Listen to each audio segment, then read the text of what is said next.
Okay, we are officially recording, which is awesome.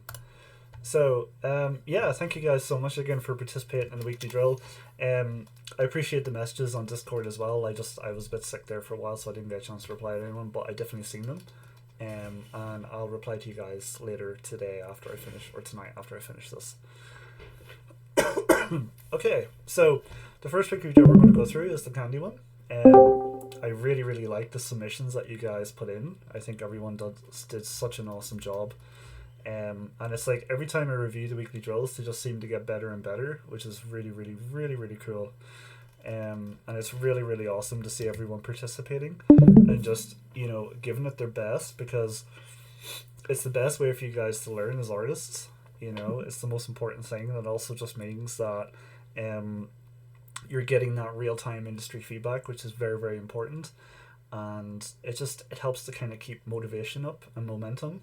It's like if you guys continue to work on one thing a week, you'll learn, and it'll continue to inspire you and kind of push you as an artist, which is really, really important. And because I think the hardest thing is trying to get portfolio work done with your own kind of motivation, and it's very easy to procrastinate and not do it. But when you have kind of that like looming deadline of like the expected weekly drill, then it gets you to kind of focus on it and just give it your best. um so we'll start with the box of chocolates. So I thought this was really, really cool by Jonathan. I think he did such an awesome job. I love that he created these variants of it, and like the real nice chamfered edge details, which is really, really cool. And just did some kind of scene variation assembly. And I kind of like the sculpted detail as well. He kind of sculpted in some of that like raw chocolate, which is really cool. And then just created like the alpha textures for it and used them as textures in the actual, in the files. So this was definitely a very unique and interesting take. And I think the patterns he created are really interesting as well. They're very unique. I think one thing I would have loved to have seen in this is like, even though this is like we're dealing with chocolate, it would have been really cool to have some kind of like metallic values in the patterns. So you kind of get like that, like the roughness and that non-metallic value detail in the chocolate part, and then you have like the metallic details on like the details. So they kind of pop out a wee bit more. They shine a bit more, which I think that would have been a really, really cool touch. If it was me, I probably would have added more detail to like the surface. So like chamfered and rounded the edges out more, kind of added a bit more variation to the top, so it's not just like square. Just kind of give it a bit more uniqueness to it, because I think when you're creating content or modeling content, it's fine to go through like the process of creating like your high poly, doing your textures, your bakes, but it's also really good to ensure that you keep the silhouette interesting. So like we have a square here, so I would have added like just more interesting detail. Maybe inset at the center of it, done a few bevels, extrusions, had the detail kind of further in the chocolate itself, just just so it looks a bit better. But overall, really, really awesome effort, really, really good work. And I really appreciate the effort he did here for the textures, to create like kind of those tiling material details and then assign them in substance to the file, to the mesh, which is really, really, really awesome. And then next we have the raspberry sundae, which this was honestly, I smiled so hard when I seen this because I just thought it was wonderful. I just think the composition is so nice, the assembly, just a lot of the detail, like so much work went into this. Like if you look at the strawberries, it's all like unique little geometry details that were kind of like mushed together and sculpted. Like it looks so, so good. And then like the actual ice cream itself as well, like they got all like the sculpted creases and kind of just like the sagginess of it, which looks really awesome. And like the the sprinkles and like the sauce, like it just, yeah, this made me so happy. But I think what would have been really, really cool for this is to have seen this kind of been taken to like game resolution. So I think this is really good for like if you were doing like real time visualization work. But I think it would have been really, really awesome to like see him take this stuff, create like low poly topology, and like bake it down and texture it, and kind of just create like a little render scene in Real Engine 5. It would have been so cool. Yeah, and I've seen that people have actually made that effort in this, and that's awesome. It's awesome to see you guys working inside Unreal, because it's such a powerful tool. And I thought this was really cool as well, the Candy Rush. And this was assembled in Unreal, which I was so impressed by, and it made me so happy to see this. And just like, it's almost like he created all these components and brought them into Unreal and textured them, and then it's almost like there was a kind of like a real time physics drop done, so it just captures it really well. It doesn't nothing feels artificial or hand placed in this scene. Like, it's composed in such a really well way that it just everything that's falling would fall exactly as it does in the real world. So it just sits really really well, and it feels very very grounded, which is really really cool. And I'm super impressed with some of these details. Like, I look at this and I'm like, how did he do that? Like, you got all like this kind of like extra layering on top of the actual topology and the meshes. I don't know if it's just like flat textures, but there's some kind of height information there, and I just think it's so cool. When we click this, we can see kind of just the assembly of the scene. Just really really really well done overall. Like, the animations, and all of this was lit inside Unreal, which is just, again, really really awesome work. Like, honestly, kudos to you. That's incredible. And then the next one, we got the gumball machine, and I was so happy to see this, Tom. I was so happy to see you basically took like an asset from start to finish and did like the low poly, the UVs, the textures, and I just love the assembly. I love how all of the gumballs in it just sit. It feels so grounded, so well constructed and put together, and like the actual like the paint is really good, and you got a lot of that like granular detail in it, and you got a lot of the rust and wear, and just like some subtle roughness variation on the metal where the components sit on top of each other. So you've done such an awesome job, and I know that you were frustrated a little bit there with the past submissions, but I feel like this is night and day. Like, you have impressed. You have progressed exponentially from when we started this, and your work quality has just went way up, which is really really awesome. So honestly, a huge congratulations to you for accomplishing this, and this is such an awesome piece. And I love that even like you also have the glass, and it's like, even though you're using transparency, you've captured a lot of those values, like roughness values, in terms of just like usage, wear and tear, smudges, fingerprints, kind of just general things you would find on it. And I just think, honestly, this is an extremely strong asset for your portfolio. I definitely tell you that. So honestly, congratulations on this. And next we have the sugar coma, which, again, sugar is my favorite thing. I am a sucker for sugar and sweets. So this is so cool. I just love that the geometry is made in Houdini and Texture and Substance Painter. It's not often you see someone creating content in Houdini and then setting it up to Texture and Painter through a game workflow. Really, really, really awesome work on this. I really appreciate that you used a ref board to capture all the composition of all of the candy. I think that's a really good touch, and it's really important as well because it shows your thought process. Like when you're working in a video game studio, when you typically create content, you will be required to keep reference material or reference kind of gathering of the prop that you've created, because it's also just for like legal checks, but also it just helps someone reviewing to understand your thought process and how you approached it, and that's also really important for when you're putting your portfolio together for the first time. I think for the submissions I've seen, things I would have really loved to see next time is just kind of like the wireframe, like how you approach your topology, and then like your UVs. So like, how are you UVing this stuff? Is it using tile materials? Is it all uniquely textured? What's your thought process behind that? Because that really really helps someone reviewing your work understand the level of quality that you're outputting and where you are in terms of your skill set, and how much they need to support you in getting you to where you're required within the studio. I always say to people, don't ever be afraid to add all that stuff to your portfolio, and if you want feedback, don't ever be afraid to post it, because it's really really important, and it's going to help you. I think we're all scared to get feedback on our work. We're all very sensitive souls, and it's hard, but at the end of the day, it's never out of anything negative. It's always to help you progress as an artist and to know how to accomplish things in the right way. So, and ultimately, when it comes down to it, as a junior, there's going to be a lot of support required for someone to help them kind of get up to like mid-level. So submitting this stuff allows them to be fully aware, and that's why studios typically do art tests as well. If they don't have that visibility, they typically get you to do an art test so they can really gauge where you're at in terms of your technical knowledge. So I think, yeah, definitely for the next one, we should definitely do that. I think that would be really, really, really cool. And then next we have the Sweeter Than Candy, and I thought this was such a cool piece as well. And it's very stylized, you know, the silhouettes are very interesting. Almost has a kind of like low poly look to it, which is really cool. Just, I think everyone does such an incredible job with their submissions this time. You know, and I can see here, like, we got like that transparency lollipop, and then like it was almost kind of like cell shading on some of like the chocolate pieces and the candy, and slight faceting around the edges to kind of exaggerate that like stylized manner, which is really, really awesome. You know, and I love that they did a wee like concept piece here to kind of just illustrate their ideas and then put a wee board together of like concept and reference, which is really, really cool.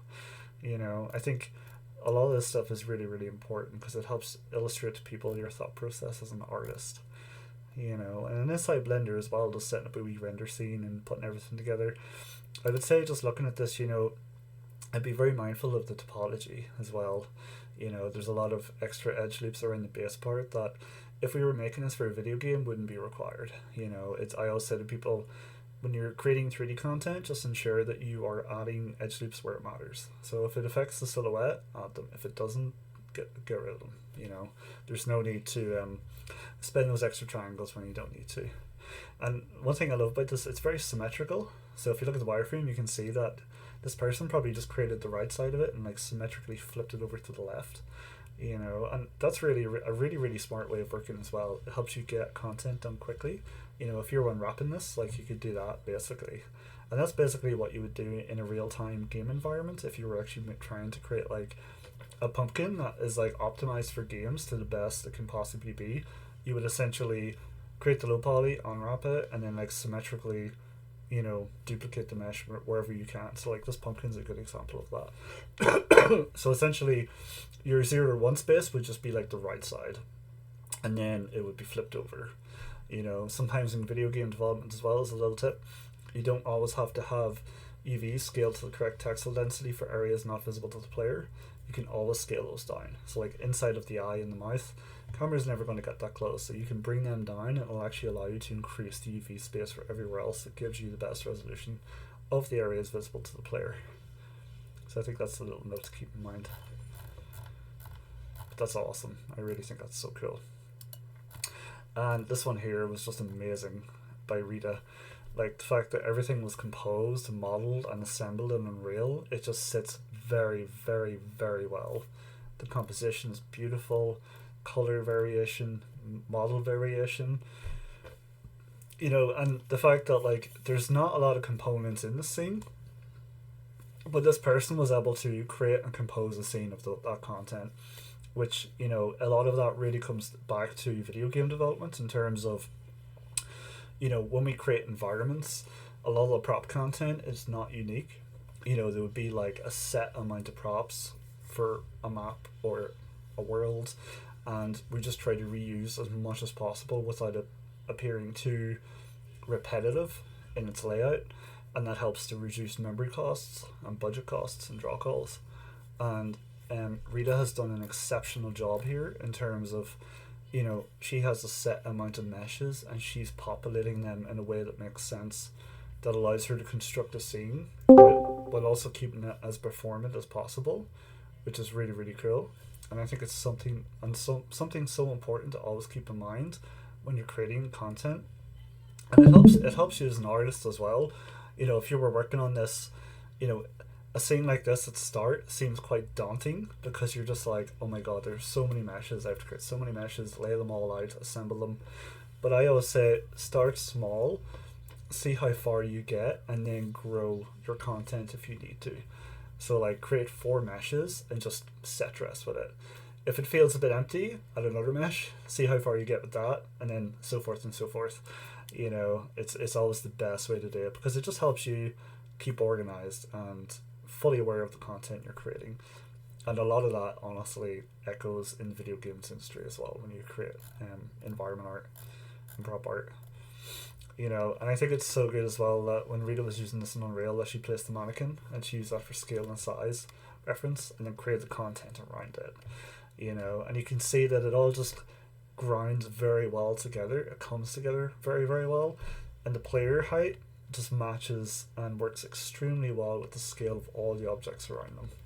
So honestly, incredible work. You've really, really done an amazing job here, you know. And you can see kind of when Rita done this, she done a pass texturing some of the content, getting a feel for it, you know, increasing the fidelity, and then realizing that she needed to add more content, so then just doing another pass and just bringing it up to spec, you know, working on the skybox, the lighting, the grind, the content, you know. And then you can see that Rita done the layout here of just all the props that she created and used to assemble her scene, you know. And this is like, this would be accepted as like if you had like a theme or an area in your game that you were like, okay, it's like Candy World, you know. This is an exceptional, not exceptional, this is an accepted amount of props that you can use to set dress that area, you know. And it's like optimized, it's perfect, you know. It's just done very, very, very well, you know. And I think it's really good that she provided wireframes of all the content she created, but I can definitely say that, you know, there's definitely a lot of room for improvement in this as well, where, you know, you could have definitely treated some of this like a high poly and then baked that content down to kind of remove a lot of the edge loops visible. But with Unreal 5 at the same time, this is still performant. It's absolutely performant because we have a system in it called Nanite, which basically optimizes all the content at a distance in game, and alongside that it creates clusters. So, you know, if you like, let's say for example you had a lollipop in the background that was showing just a little bit of it, like a quarter of it, it would only render that quarter, so it doesn't render the entire mesh. You know, it basically, it separates a mesh into clusters, and only certain clusters get rendered if they're visible on screen. So it's just, you know, again, it keeps everything really optimal and performant. So honestly, awesome work on this. And again, just the concept and the idea, I love it. I just love the illustration. I love the colors. I really, really like how everything just comes together very, very well. So I would have to say for this weekly drill, Rita has definitely won this. Like, it's just, I just think this is extremely awesome, extremely impressive, and you can just see how much Rita really enjoyed working on this, which is awesome. Yeah, and to everyone else who entered in that weekly drill, a huge congratulations as well, especially Tom. Like, that asset is awesome. Really, really, really great work. So yeah, next one is the Halloween decoration. I was so excited when we put this together and assembled it, because I just, you know, we're coming into Halloween, it's October, you know, I think it's like the best time to create some content in like this style. So to get started, we have the first one from MCS 80, which is created and assembled in Blender, which is awesome. So I think overall the assembly of this thing is really, really good. I think you did a wonderful job assembling it and lighting it, and like putting the glow and the emissives inside of the pumpkin head and around the candles. I think that's awesome. And just the light coming down from the moon as well, and kind of the fog, just to kind of really kind of tie the scene together and grind everything, which is really, really, really cool. And then just the same here as well, you know, same kind of touch. You can definitely see there's a lot of like subdivision modeling here. And this is fine for like just if you're like having a bit of fun, you know, but I definitely would have try to focus my polys in areas that make sense. So like, you know, almost treat this like a high poly, and then add extra geo to like the eyes and the mouth to kind of just round them out so they're not as like jagged, if that makes sense. And you know, the candles are great as well. What would have been really cool is to see a bit of sculpted detail and sort of like, you know, drips of like wax down the side of it, and maybe some of the flames come out the top, just slightly visible, just for variation. That would have been really cool. I really like that this person added decals for a lot of the leaves and unwrapped into like, you know, a leaf with like an alpha texture, which is really, really cool. And this is typically how it would be done in a video game situation as well. You know, the planes wouldn't be this dense, but they would be enough to kind of more like deform the objects. So like have leaves bent and like kind of twisted and rotated, and you know, just kind of add a lot of that detail, which is really cool. And you can see that there's extra planes here for the alpha cards for the fog as well, and that's pretty conventional to video games as well. You know, and you can see here just like another kind of scene composition with the candle and all of the lights and everything assembled. So really, really, really great work in this. It looks really, really awesome. So yeah, honestly, wonderful, wonderful work. Next we have the pumpkin spice latte, which is honestly one of my favorite things this time of the year. So I really appreciate this very, very, very much. And I think it's awesome because you go in Starbucks, you're getting a cup, but like Tamaris made like basically like a cup out of a pumpkin, which is so cool, and you've all those grooves and sculpts, and you got kind of like the cones on top, like sprinkles on the actual cream on the coffee, and the leaves. Like it's just really, really well put together, and even like the detail on the wood as well that holds the cup, just really, really well done. You know, and I think one thing I really liked about this is like concept and the idea coming up with Starbucks logo, because it's very much like Halloween, you know, Halloween, what's the word? Halloween focused. And then you got the cream, the sprinkles, the little hand, and then you basically created like a low poly, kind of just like shapes to morph it out, get the shape and scale and everything correct in it.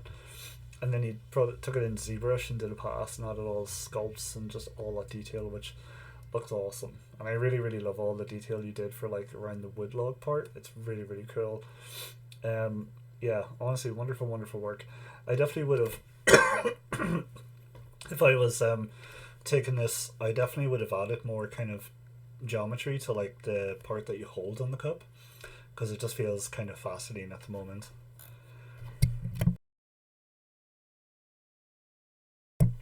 And the fact that this person used substance spinner as well is really, really, really cool. You know, just doing that pass, I don't know all that detail. I think something I really would have loved to see is just, you know, kind of more of like a demonstration in terms of maybe the process. So like a slideshow of like, here's the low poly or the block out, high poly, low poly. You know, just I think that would have been really, really cool. But you've demonstrated like 95% of the stuff here, which is really awesome. And like your UV map is really cool, and your textures. You know, I always say to people like when you're creating content like this, it can be tricky, but it's important to find areas that allow you to increase the overall textile density. So like for the bottom part, like this bottom brown section, you probably could have created this in such a way where you basically half it and mirror half of it, so it allows you to allow more space for other elements. You know, same with the cylindrical components. If there's nothing there that requires to be unique but isn't going to be super noticeable to the player, if it's not, you can essentially half those guys and just basically follow the same process. It's also very, very important that when you're creating UVs to keep them as straight as possible. You know, you're dealing with a lot of organic elements, so there's not a lot of opportunity for that. But like the cup holder part at the top, you could definitely like flatten that out, because sometimes what you find is if things aren't like flattened out correctly, you'll actually end up with like baking iridescent artifacts, which is like subtle jagged edges, because it's going over different pixels. So like if it's straight and aligned, it stops that happening. But overall awesome. You know, I appreciate the AO map and the SSS and the roughness.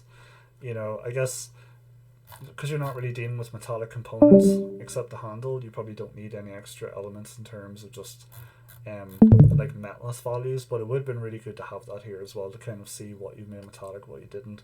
You know, and I always say when you're creating like an asset like this, I would always treat it like it's for a video game. So, you know, you have your albedo and your normal, but then I would pack the AO, roughness and metalness into one texture.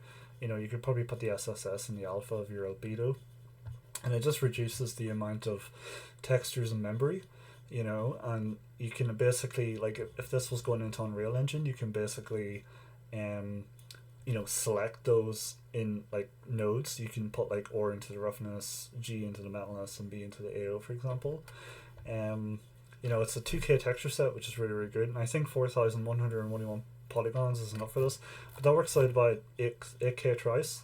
You know, but for all the detail here, I would think that's okay. If it's like a cinematic prop or a hero asset, that's fine.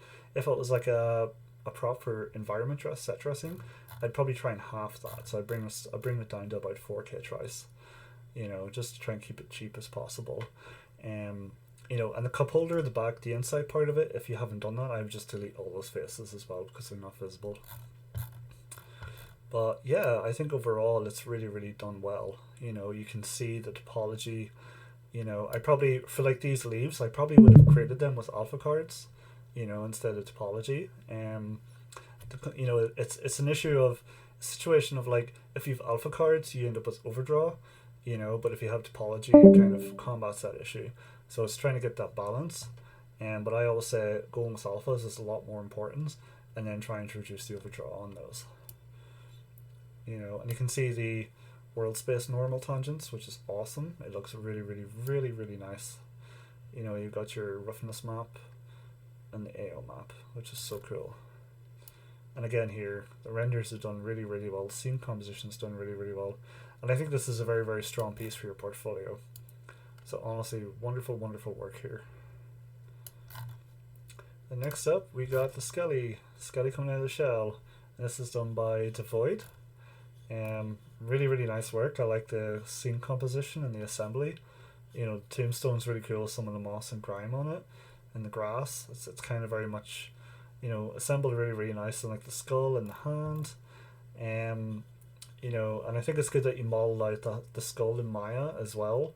It would have been really cool to maybe bring it into like something like ZBrush after, and just like add kind of like extra detail to it, like subtle dings and knocks, and just general kind of aging of a skull that's been left there for quite some time. Maybe a hole in it that like has just corroded over time.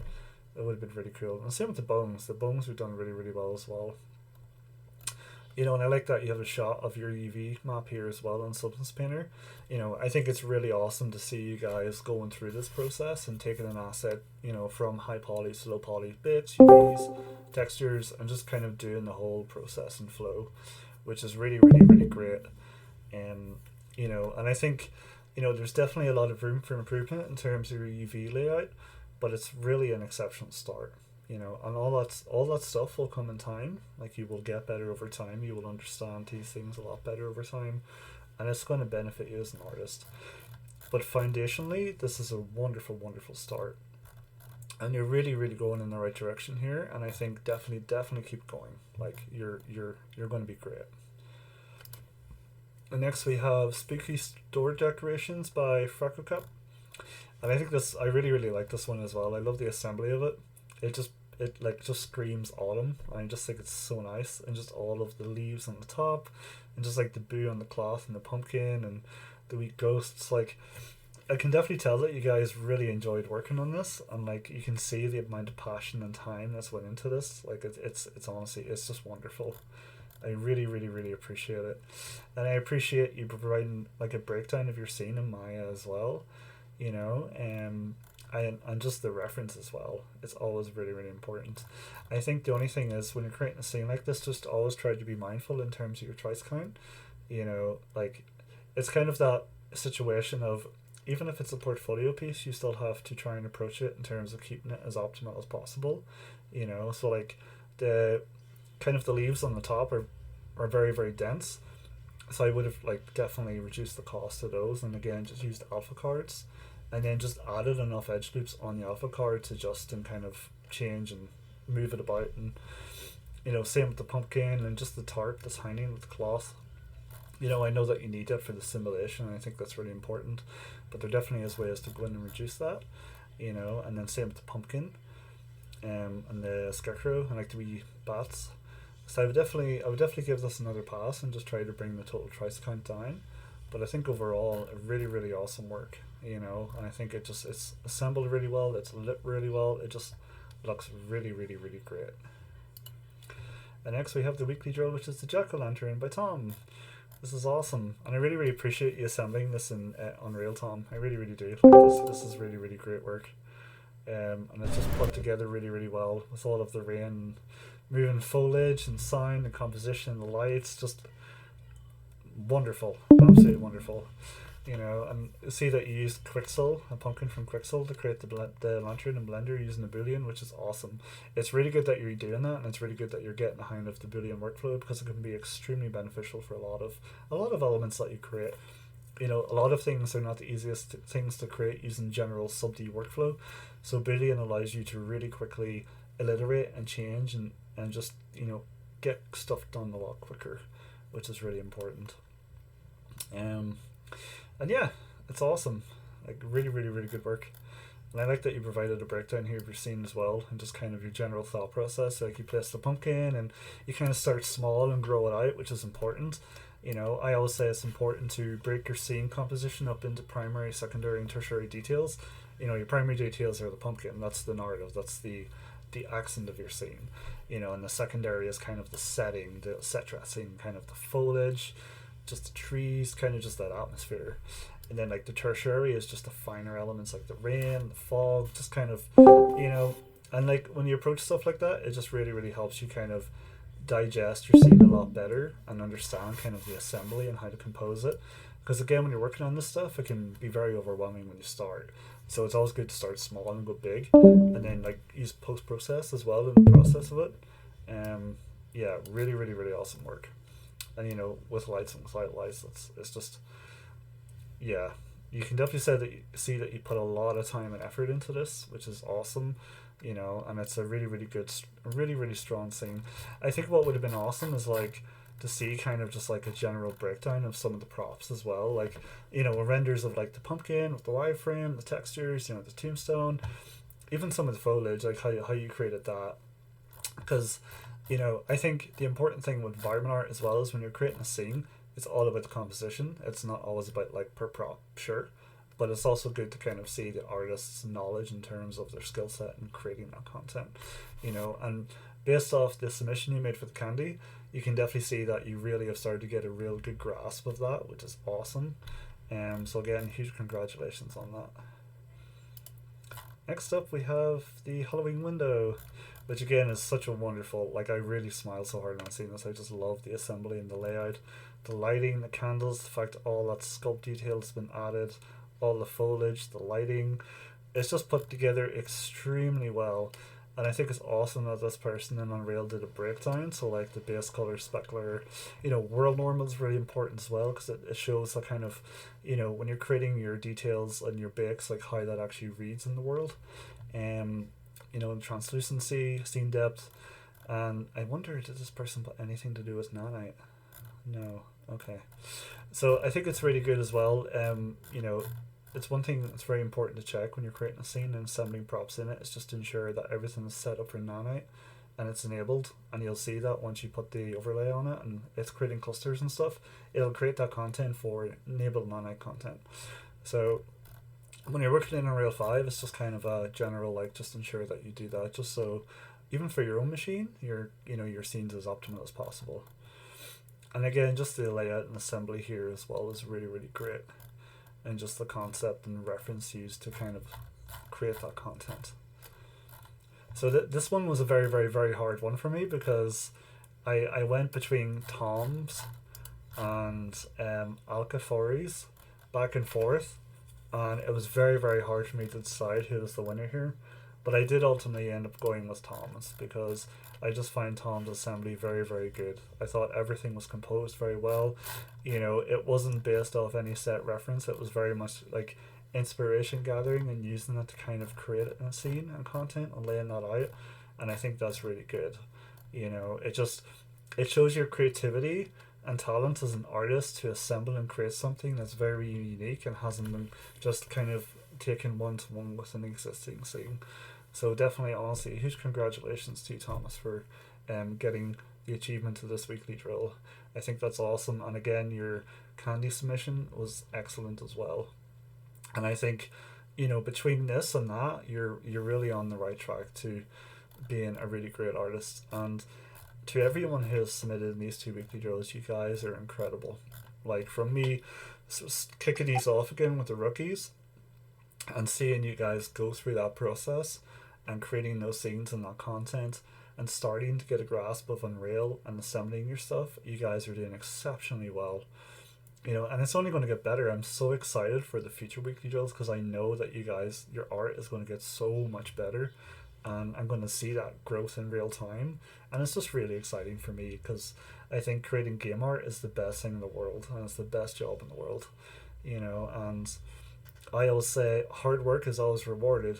You're never going to create 20 weekly drill scenes and fail. Like, no way. Like, you'll get so much better. And in fact, you guys keep doing this, you'll look back in 6 months and you'll be like, oh my god, I've progressed so much. so much as an artist, and your technical knowledge as well, and hopefully I can support in that as well with providing feedback. It helps you guys understand and try and align a bit more closer to creating a scene for a video game itself. So really, really awesome work, Tom. Congratulations. And next, we have the next weekly drill for next week, which I'm so excited about because I'm a huge guitar fan. Like I play guitar and I've Marshall amps and other guitars, and like I really wanted to kind of like dig into something like this because for me it would be very excited to work on this, but I also think, you know, what would be really, really cool is to see you guys focus on a prop itself and take it to completion. And I think, you know, prior you guys have been creating these like massive assemblies and environments, and that's been extremely inspiring to watch for just 1 week of work. But I think if I was to give you guys a prop for 1 week, I think you guys are going to kick butt at it, like 100%. You're going to do so well. So again, it's just some reference material. You guys can take it however you want. You can create a combo amp and amp heads. You know, just I would say try, you know, start small, go upwards. You know, don't overwhelm yourself by trying to create a half stack. You know, keep it small and digestible, and achieve and accomplish what you can in that week of time. You know, someone who has like a big prop is not going to win over someone who has a small prop. It comes down to composition. It comes down to the quality of your materials, your UVs, your textures, your bakes, your high poly, how you just approach it overall. That really is what makes you the winner of this. So don't, when you're working on these weekly drills, don't feel that you have to create these massive things just to try and stand out. You know, I mean, you guys have done exceptionally well, but it's important to stay within a range that you're comfortable with and just really, you know, spend that time honing your skills, sharpening your tools, and just getting better, because that's effectively what these are about, is to help you as artists get as good as you humanly can be at your craft to get into the industry, you know. So I'm very excited to see this. I feel like if you guys do a good job in this, it's going to be a really, really, really good portfolio piece, you know. And always remember that quality is important over quantity.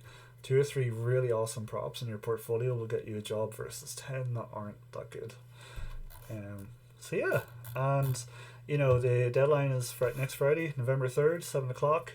You guys got the week, you got the weekend to work in this stuff. I'm really, really excited to see how you do. So finally, I'm going to move on to the Q&A that we always do every week as well, where you guys ask questions and I answer, and that can be about video games, it can be about the games industry, it can be about creating 3D art, it can be about maybe tools and software, or just any questions that you have in regards to that. So I'm going to open it up to you guys, and yeah, I guess whoever wants to start.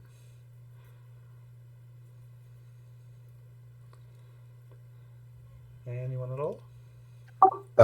Maybe I have a question. Like, I'm trying to improve my art. I'm Malik Afuri from the Halloween part, so uh, I'm trying to progress my art, but like, is just doing the weekly drills or just practicing in general will get me better, or there is some rules like and techniques that I need to know to get better, like some things regarding composition, some things regarding color theory, something like that, that I will not gain like if I even did a sound and props.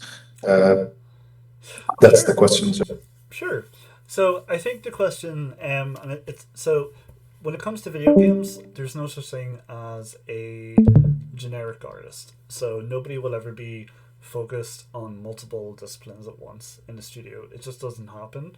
Everyone is very, very focused on specific disciplines. So someone, you know, heavily focused in prop art, character art, environment art, and ultimately as an artist, it's important to kind of dabble and spend time in each area to sort of try and understand what it is that you naturally gravitate towards. So for example, me, it's always been props. I love prop art. I've done environments. I've done environments for Ghostbusters and stuff, but I loved making props. That's just my go-to.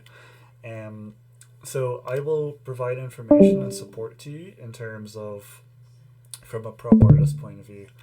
So essentially for me, I think the most important thing is when you're creating content for a game, you always have to try and keep optimization in mind. So, when we see some of the weekly draw submission content, it's very much, a lot of it could be classed as high poly because it has a lot of that detail in the geometry, where in reality, it doesn't always work that way when it comes to video game art. And I think the most important thing is just understanding topology and understanding how to use your UVs in the right way. When enough edge loops are enough and when you need to remove some. And a lot of that comes through just practice and getting feedback. It's hard to be able to kind of grasp that at the start, because it does require people to review your content, provide feedback, iterate on it, and redo it and improve. Secondly, I would say your high poly is your best friend. So when we create video game art, let's say, for example, we look at this amplifier here, the Marshall amp, the JSM 800, we wouldn't have all this detail visible inside the geometry itself. So like the screws on the parts here on the side, that would just be normal detail. You would bake that down, and your low poly mesh would just be the actual like side piece. The buttons themselves would be all geometry, they'll be cylindrical, but the grooves on the side that you hold on to turn, they would be details in your high poly that would get transferred to a normal map to represent that detail. And then if you want, the Marshall sign can be the same. It can just be a part of the texture in the front grill cloth. That's just basically a normal map. So I always say, and it's something I always do with my team, because being an art lead in a game studio, I oversee all the props and weapons. And how we work is very much, when you start creating a prop, it has to be to the right scale and measurements and size. So I would always say, as step one, take a character model as reference for the mannequin from Unreal, and create your model beside him. So you ensure that it's to the right scale, the measurements, like the strap's right, the buttons are right, the actual casing's correct, just everything feels properly set up. And then typically we do that and it gets reviewed and approved. Then what you would do is you would move on to the high poly, and high poly is basically a mesh you use to capture all of the details that you require for your normal map. So essentially I would create a high poly version of this where I would essentially model the entire object. So I'd model all of the bolts, screws, the grooves, all of that stuff. And once you've assembled that, then you're like, okay, that's my high poly done. Oh, sorry. Next, you have to create your low poly, which is basically the mesh that's going to be in the engine. And it has to be a performant version of your high poly. So to do that, you basically just remodel it. So you have to mesh, and you basically just model the silhouette. So the shapes and silhouette, enough to make it read like the object it is, without all the extra details like the grooves on the sides of the switches, or the turny boys, and without the screws on the sides of the brackets that stop it from being knocked and dinged. All that stuff doesn't matter. It's just getting the shapes in. So like the general shapes. So for the knobs that you turn, just getting those cylindrical shapes done. For the buttons, just getting them modeled in. They don't require any extra super detail. They just need to be there. And then once that part gets reviewed and approved, you would then move to your UVs, which is basically you creating a texture map for this object that you're going to texture, but you have to also try and do it in a way that it is performant as possible, in terms of, it has to be as optimized as possible to achieve resolution. So, and it could be a 2K texture, it could be a 4K texture, it's project specific. But what the important thing is about doing it is just ensuring that you make the most out of your UV space. So for example, if I was creating this asset, let's say I was creating this like Marshall cat or combo as an asset for a game. When I got to that point, what I would do is typically, and it's a bit of a hacky way and I don't recommend everyone doing it, but it works for me, where I would pick all of the components first that I know that I only need one variant of and I need to unwrap once. So that would be a knob. You're not going to need to unwrap each knob unique, because number one, it's going to take up a lot of resolution, and number two, it doesn't justify having those unique, because even if you add unique details to them, you're going to lose so much resolution that it's not worth it. So I would create one of those, and I'd kind of just pull it off the side and unwrap it and just set it up and be like, okay, done. And then I would do the same for the latch part that has the straps connected to it.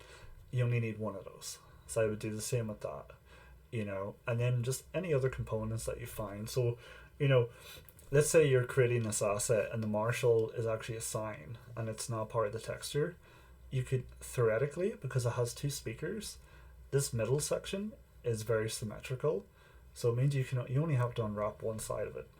So you'd have an edge loop down the center of it, you unwrap the right part, and then you just mirror it over to the left. Because you're not going to need enough. You're not going to require all this space. Nothing's going to be unique enough to require that. But the only caveat at that is, if you were to have all of this assembled together and you baked your ambient occlusion map, your AO, you would end up with AO information of the Marshall sign and this little part down here with the JCM 800 on it. Which means if you have this symmetrically mirrored, you're going to end up with this little part here over on the right side, and then the Marshall sign is going to get all weird in the center because it's going to like flip over and overlap on itself. So in situations like that, I would actually move these parts away from the object and bake my AO, and then I know that, hey, I'm not going to end up with that problem. And that's the same for the buttons. They're basically both unique assets or unique UVs because one's red, one's black. They won't have the same UV set. But what you could do is this like little part here that's like the guard on the top right. You could create one of those, unwrap one of those, bake that down, and then just duplicate it around the mesh. So you're only having the texture at once, and it's only taking up a certain amount of UV space for the one mesh. And it could be the same on the right and left side of this, where if the player was looking at this, they're never going to see both sides at once. So there's nothing stopping you actually unwrapping the right side of this and just flipping it over to the left. Because again, even if it's the same detail, the player's not going to notice it, but you've basically saved yourself a large part of UV space because you're not having to make both of them unique. So it's really just about kind of, and it comes with time and experience. This is stuff I didn't know when I started, nor did I know when I was a junior, even mid at some point. So it just comes with time that you kind of learn these things, and then you train your mind to be able to approach content and sort of be like, okay, I have this texture, great. It's a lot of space for resolution, but I still need to be as optimal as I can to get the best resolution out of the text resolution that I have. So even like the input section where you put the input jack into, you could basically do half that, unwrap half of that, and then symmetrically flip it over to make the full cylinder. Because you're not going to require any unique details on the left side or the right side of it to warrant having them all just unique UVs. And it would be the same as well. Let's say hypothetically, your signs here, so like your logos and your branding was all just decals on your mesh and it wasn't actually in the textures. You could probably also unwrap half of this top section and just like mirror it across. So there's a lot of ways to approach it, and it really just depends on the studio's pipeline and kind of their general approach to the content that they're creating for their game. But if this was being treated like a unique asset, that's typically what you would do. And let's say in the back of this, so let's say if we have any other things here. So let's say like on the back section of this, you can see the area with the speaker. There's nothing to say that you can't actually shrink all those UVs down, like 20%, 30%. So they're actually scaled down in size to allow you to provide more resolution to other areas visible to the player. But they're not so low resolution and scaled down that it becomes super noticeable. Because you always have to think like, where's the camera going to go? How close is the player going to get to this? Generally, if it's like a third-person game, you're dealing with 512 pixels, so like 512 by 512. Because the camera's so far behind the player and the asset's so small in comparison, it's not going to warrant like 2K resolution. So you just have to kind of think about it in that way. And it's just about being methodical. So like when you look at this cab here, you can see the handle on the right side. When I basically, because the left side is the exact same, you could basically symmetrically flip that detail over. And then you have the textures. Once you do your bakes and your normal map and everything looks nice and it's baked and you don't get any seams, then you would create your textures, and then you're basically just doing the texture pass in Painter. And you're just trying to stay as close as possible to the reference, so you're just making sure anything that's metal is metallic. Anything that isn't. You know, I always say your roughness is your best friend because it's going to allow you to get the most detail possible. It allows you to get variation in. And if you're working in a specular pipeline as well, you know, you can basically like add a lot of color variation to your specular, which is kind of like your metalness map, but it has a lot more control to it, and it allows a lot more nice variation and detail in it. So if you ever look at guns and stuff in 3D, they have a lot of like just staining and kind of like it's like just due to the temperature of the gun and parts, like it's like subtle like oranges and purples. You can add all that detail in like a specular map, which is really really cool. You know, you can do it in your albedo if you're using metalness, but I just find sometimes specular is the way to go for certain assets. And again, it's project depending.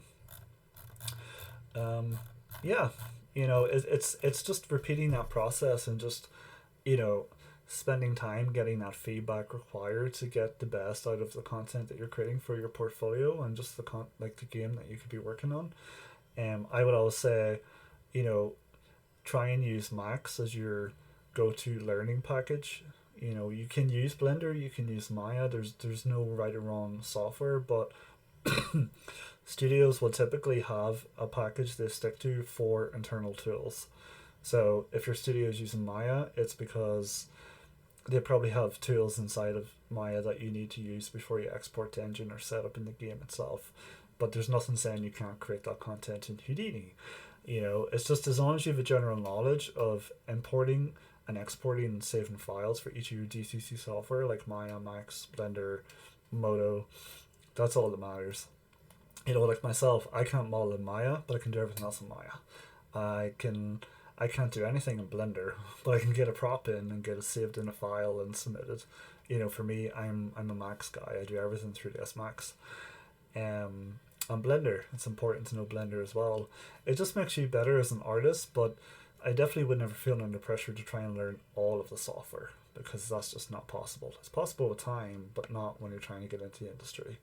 You know, I would say find what DC software works for best for you, so like modeling package, and then learn how to use Substance Painter for your textures because that's industry standard. No one really textures in Photoshop alone anymore. It allows you to see all of your values come together when you're applying materials, and you can see how everything reads. I would say learn how to do your 3D your normal map bakes in Marmoset. It's extremely fast, extremely great, and allows you to fix skewing or any issues that you run into in real time. Also learn how to bake in Substance Painter as well, just in case you can't use it in your studio. But typically studios accommodate your skill set, your tools, what you're comfortable with, because they want to get the best out of you as an artist, so they'll support you in getting set up in that way. Again, it goes without saying, learn the fundamentals of Unreal, learn how to import a prop, learn how to set your materials up, learn how to pack your textures, so like your metalness, roughness, AO, learn how to pack that into one texture, and that can just be in your BG channels inside of Photoshop. You know, it just reduces costs. You know, there sometimes studios do require you to learn how to create LODs and light map UVs, but that's kind of not really applicable anymore if they are using Unreal 5 because, you know, Lumen, real-time lighting, Nanite, optimization, but it's good to know at least if you do end up working on a project that's still very much UE4 focused. You know, it just means that you can kind of get ahead of the curve. Yeah, I mean, it's not that it. I won't say it's not that hard. You know, it definitely takes time, but it's a lot easier than you think. Once you get the hang of it and get into the groove, and you know, create the props, it becomes very easy to understand very quickly. I believe anyone can do it, honestly. I hope that answers your question, and I hope that helps.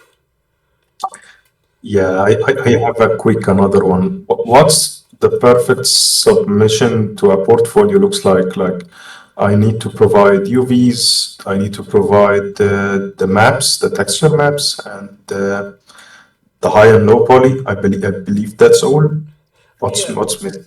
So for me, if I was starting as a junior, like let's say I was starting as a junior now and I was creating a portfolio, how I would do it is I would put a few render shots of your asset up on your website or ArtStation, whatever, and then under the same, you know, asset, I would put a few shots of your high poly, so people can see how you assemble your high poly and how you have accomplished achieving the detail that you have in the content that you create. Plus, it helps them understand, where they need to go to support you and help you accomplish achieving creating content for the game.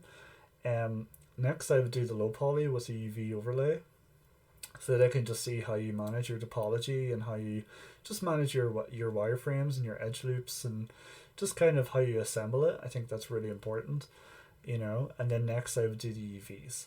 So I would basically show like a UV shot. So let's say hypothetically, if you're working on an asset, like let's say this Marshall combo, and they see an edge loop in the center between the two speakers, they're probably going to be like, initially, they're probably going to be like, oh, that's weird. This is probably a one set, so he doesn't need that edge loop.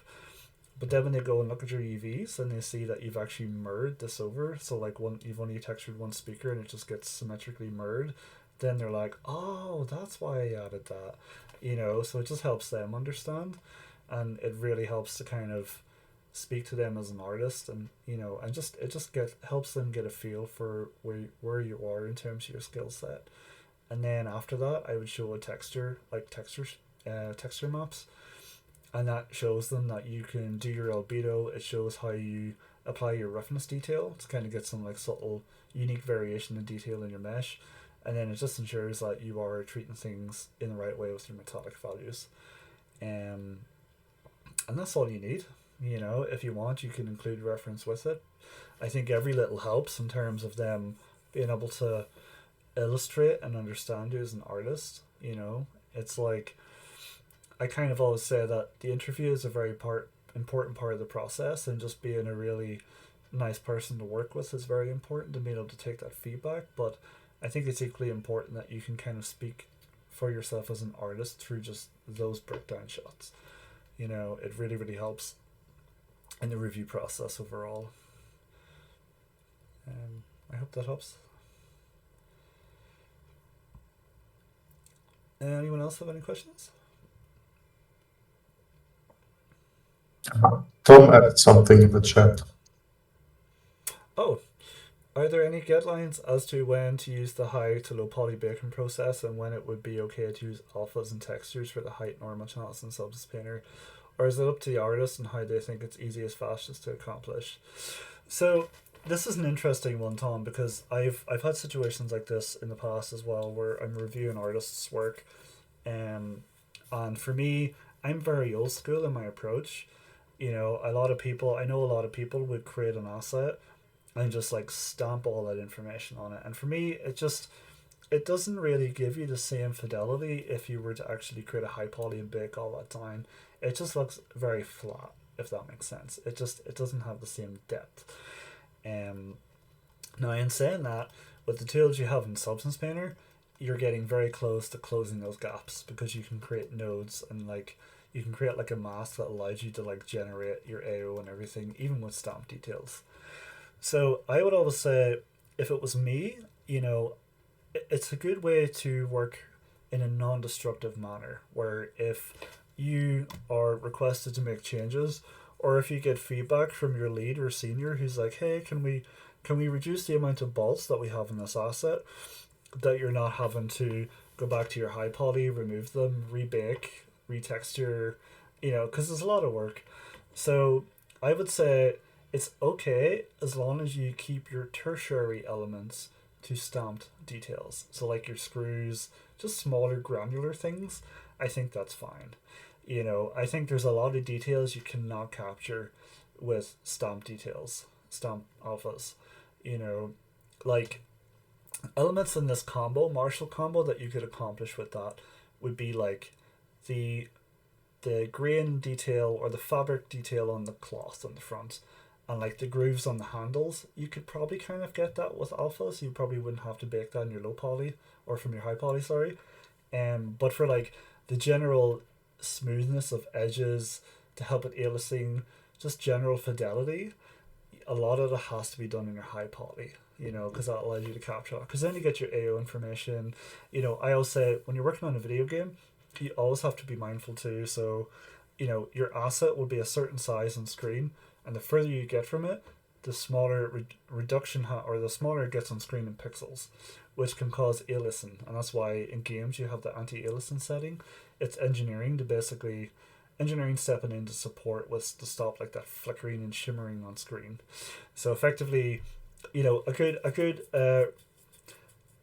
example of that would be like the knobs on this Marshall combo. When you get far from the amp and the asset gets really, really small, they're going to start to shimmer because they're really, really tiny. So one way that you can combat that is like, if you were to create a high poly, it allows you to like round those edges out and make it really smooth. So when you bake, you're not getting that sharp edge. It looks soft, it's round. So the further you get from screen, the further it holds up, and it stops that. So that's kind of the other side if you're creating your high poly. But then just in general, as an artist, it's really nice to add flavor. And I find doing high poly allows you to do that. It allows you to add that flavor, get all those unique details in, just add a lot of personality to the asset that you're creating. But for time, it's not always an option. So yeah, you could definitely, stamp all those tertiary elements in really quick in Painter after, or any elements that you feel confident enough to accomplish creating in Painter that doesn't have to be in your high poly, you can do that. Some people or seniors or leads may ask, hey, why didn't you put that in your high poly? Then you just have to explain and be like, well, this is my thought process. Other sides, there's other game workflows where you could be working on an asset and it uses trim details and nothing is uniquely baked or textured. So a lot of that would be like mid-poly workflow, where you're basically like chamfering the edges to try and kind of like give it that high poly baked look, but it's actually geo instead of just normal detail. And it's more for like large architectural elements or large assets that rely on like tiling materials that use a mask for like dirt blend, grind blends or edge wear. And it's usually for props that are so big that even if you unwrap it as best as you can, you won't be able to match the texture density required. In those moments, you would do a mid-poly, use tiling materials, create a custom mask that uses like tiling dirt materials and engine, and just it's placed in areas that you paint it. So there's definitely multiple ways to creating assets for games. When you join a studio, it's always going to have its own pipeline and workflow and tools. But in regards to just like that stuff, like tertiary elements, yeah, go for it. You can do it in Painter. If you were creating this asset, for example, Tom, and you were like, okay, I have a week to do this, I don't want to waste too much time in my high poly, I personally would suggest that you try and add all your little tertiary small granular details in Painter and just, let the high poly be for the larger elements that you need to achieve. It's really down to just you as an artist to see how fast you can get through an asset. And for me, another tip would be reuse as much as possible. So if you're creating an asset, like this combo amp, any elements that you have to add, like the knobs, the screws, just create like a bunch of them and then just like duplicate, place, duplicate, place, duplicate, place. Just try and get them all situated and in place or in the asset. I hope that answers the question. Does anyone else have any questions?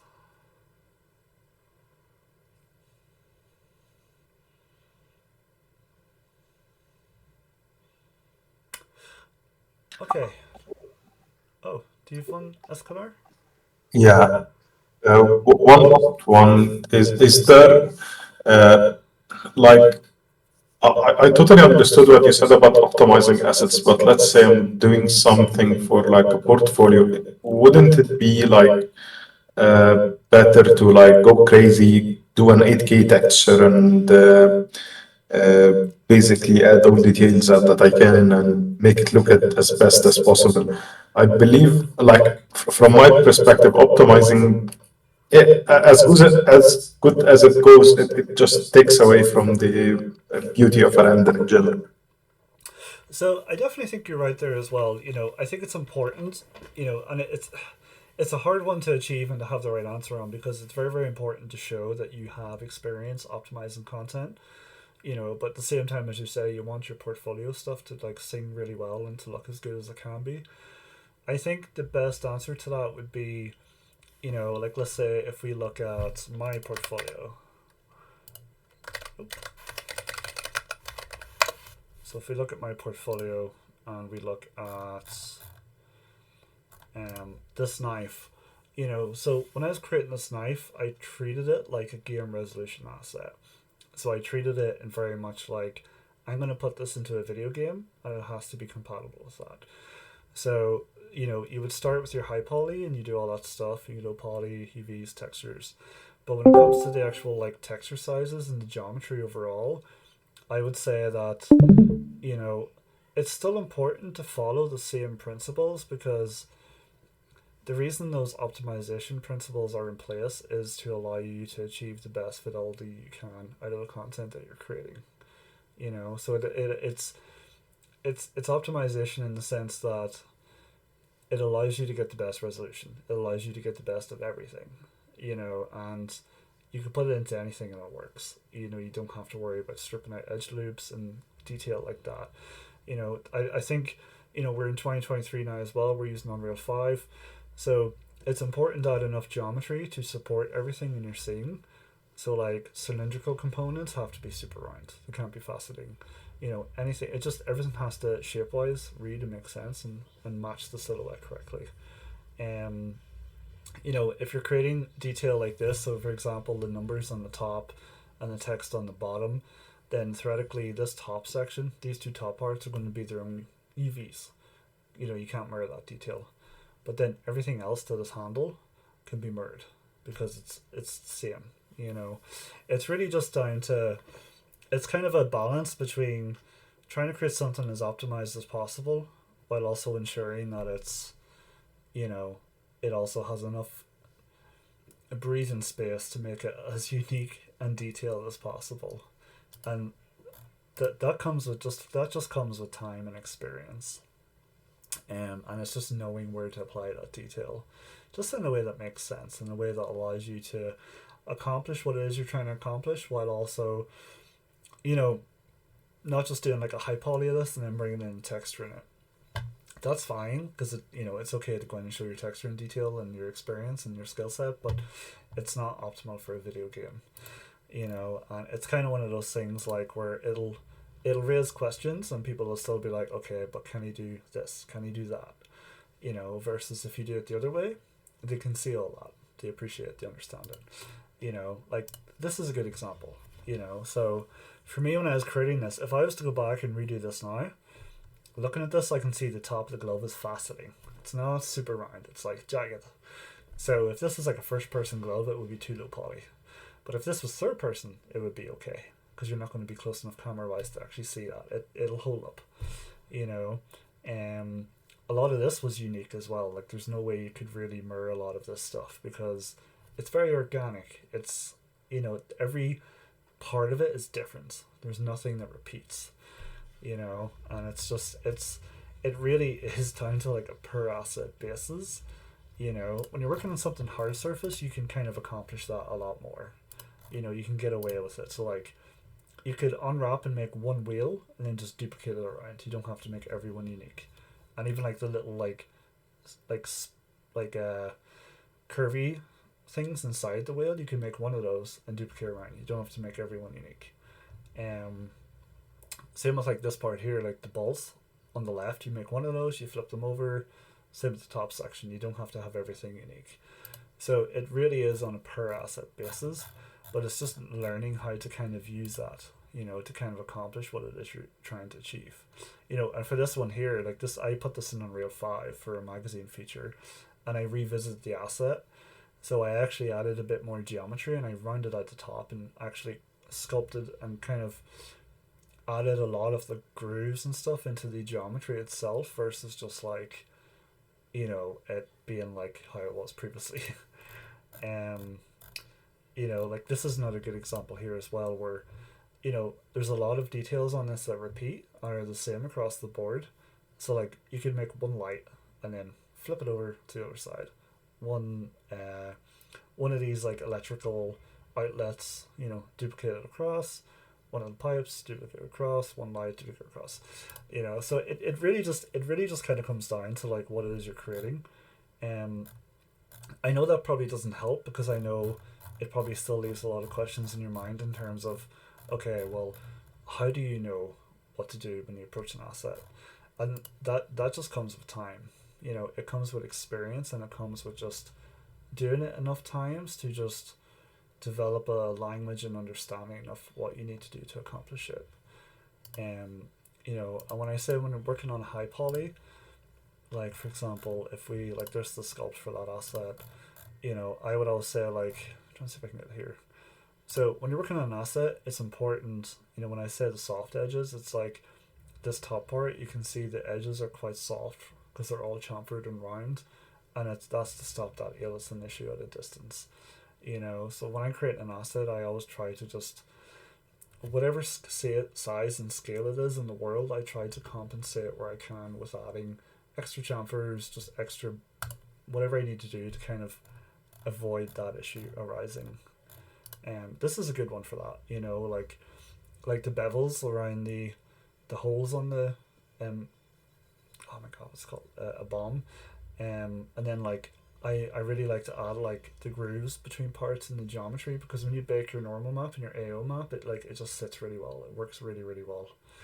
Um, you know, and like this would be an asset where if you were given this to create and you're like, okay, I need to make this bomb, and you see there are parts of it that are basically the same part, just like placed in different areas, then that's like the first indicator of okay, maybe I just need to create one of those, unwrap one of those, and then just place it around.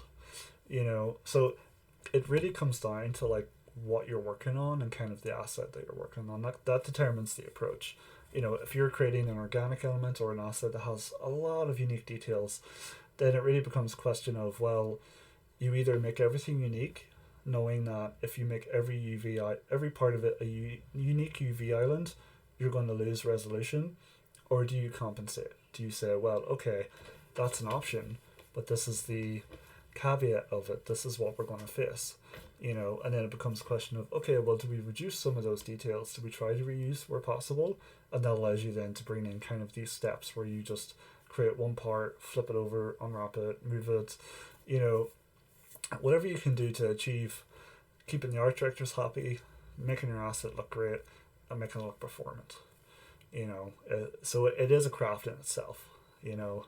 Like don't ever downplay the creation of props. Like they're placed everywhere in the map, but they also have to be performant to make the map run because they're just everywhere. I hope that helps. It does. Thank you. Awesome. Does anyone else have any questions?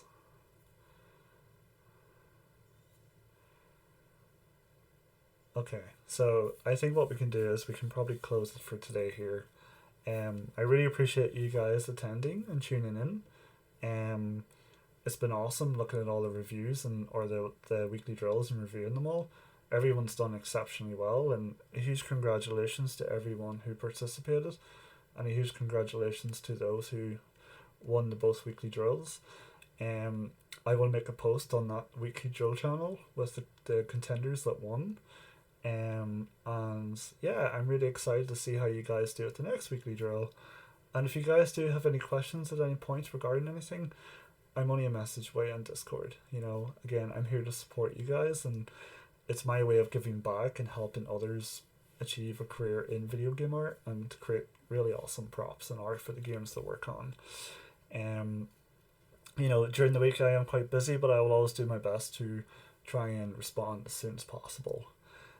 So yeah, definitely don't be afraid to reach out if you guys have any questions. And again, thank you so much, and I hope you guys have an awesome weekend ahead as well.